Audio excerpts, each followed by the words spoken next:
दिनै नोंथांमोनखौ लेंहरनायनि मेन उद्देश्यआ जाहैबाय जोंना आइ-आफा BM इन्स्टिट्यूट अफ पेरामेडिक्सनि 2025-26 एकाडेमिक सेसननि एडमिशना सोलिगासिनो दङ। दा बेखौ फोसावनो थाखाय नोंथांमोनखौ लेंहरनाय जादों। बेनि गेजेरजों आङो जायफोर फरायसाफोरा पेरामेडिकेल कर्सखौ सोलोंनो गोसो जानानै दङ, आङो बिथांमोनखौ मिडियानि गेजेरजोंहाय फोरमायहरनो नागिरदों। जोंनि इन्स्टिट्यूटआवहाय गासै मोनब्रै कर्सफोरखौहाय जोङो दायो सोलिहोगासिनो दङ, बा बेखौ लानानै जोङो जोंनि इन्स्टिट्यूटखौ सामलायगासिनो दङ। बे कर्सफोरा जाहैबाय फारियै BSS diploma in medical laboratory technology, BSS diploma in operation theatre technology, BSS diploma in first aid and patient care assistant nursing. बेयो सिलेबास कन्टेन्टआ एखेखाय बेखौ मोनसेयावनो दोननाय जाबाय। बेजों लोगोसे दङ लास्टआव जोंना BSS diploma in X ray and imaging technology, जाय माने रेडियोलॉजीनि मेन बाहागो। जाय बिथांमोना बे कर्सखौहाय सोलोंनो होननानै गोसो जानानै दं, बिथांमोनखौ थाबैनो जोंनि सोलोंसालिनि अफिससिम फैनानै गावनि मुंखौ थिसनफैनो थाखाय खावलायहरनाय जाबाय।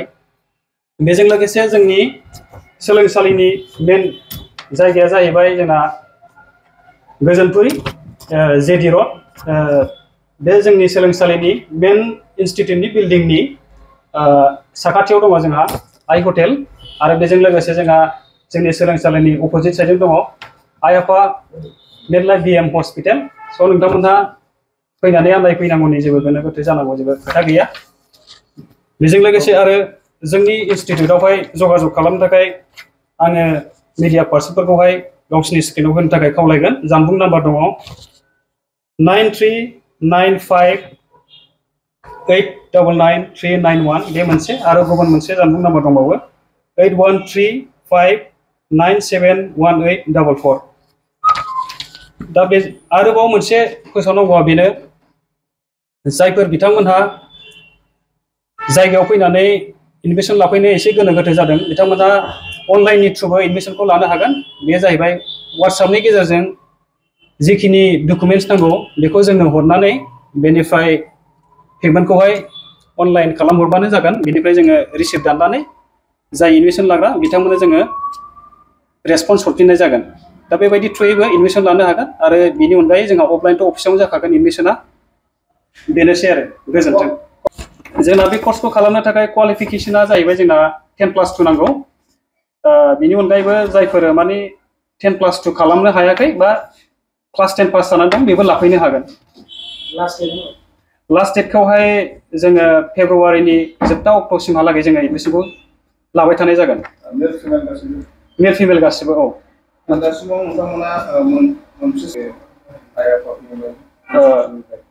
जोंनि इन्स्टिट्यूटआवहाय दासिमबो पास आउट जाथ'वाखै। नैबे इयाराव पास जागोन। बिसोरो एप्रिलसिमहालागै फाइनाल एग्जाम लिरगोन। बे जोंनि फार्स्ट बेच, बिसोरनो पास आउट जागोन।